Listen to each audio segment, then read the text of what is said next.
تقریباً 4000 سال پہلے دور دراز عراق کے ایک شہر اوور میں ایک بچہ پیدا ہوا جس کا نام ابراہیم تھا۔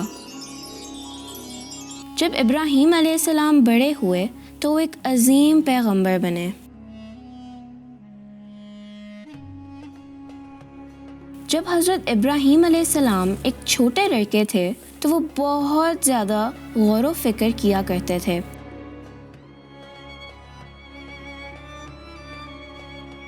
وہ جاننا چاہتے تھے کہ اس دنیا کو کس نے بنایا۔ وہ سوچتے تھے کہ اس دنیا کے مالک نے اس دنیا کو بنایا ہے، مجھے اس مالک کو ڈھونڈنا ہے، وہی میرا مالک بھی ہوگا۔ اللہ تعالیٰ حضرت ابراہیم علیہ السلام سے بہت محبت کرتے تھے، وہ اللہ کے بہترین دوست تھے۔ اللہ تعالیٰ چاہتے تھے کہ ان کو ہر چیز کا صحیح علم ہو، لہٰذا اللہ نے حضرت ابراہیم علیہ السلام کو بہت سی چیزوں کے بارے میں سکھایا۔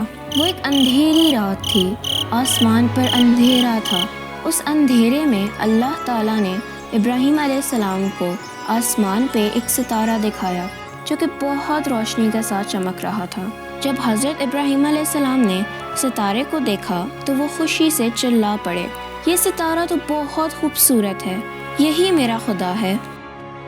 تھوڑی ہی دیر بعد ستارہ غائب ہو گیا۔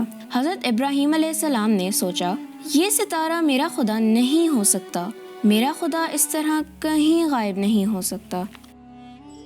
پھر ایک خوبصورت چاند آسمان پر ظاہر ہوا۔ حضرت ابراہیم علیہ السلام چلا اٹھے، یہ بہت خوبصورت ہے، یہ چاند ہی میرا خدا ہے۔ دن کی روشنی کے آتے ہی چاند غائب ہو گیا۔ حضرت ابراہیم علیہ السلام نے فرمایا چاند میرا خدا نہیں ہو سکتا، میرا خدا اس طرح غائب نہیں ہو سکتا۔ صبح میں جب سورج نکلا تو وہ خوبصورتی سے چمک رہا تھا، وہ بہت روشن چمک رہا تھا۔ حضرت ابراہیم علیہ السلام خوشی سے چیخ پڑے، دیکھو یہ کتنا خوبصورت ہے، کتنا بڑا ہے، یہی میرا خدا ہے۔ لیکن جب شام ہوئی تو سورج بھی غائب ہو گیا۔ حضرت ابراہیم علیہ السلام نے فرمایا سورج میرا خدا نہیں ہو سکتا، میرا خدا اس طرح غائب نہیں ہو سکتا۔ حضرت ابراہیم علیہ السلام نے اپنے ارد گرد دیکھا، انہوں نے درختوں کو دیکھا، انہوں نے پھولوں کو دیکھا، انہوں نے بادلوں کو دیکھا۔ ایک نئی سوچ ان کے ذہن میں آئی اور انہیں اس بات کا احساس ہوا کہ ہر چیز کا مالک صرف اللہ ہے۔ اسی نے دنیا بنائی، اسی نے آسمان بنایا، اسی نے سورج، چاند اور ستارے بنائے۔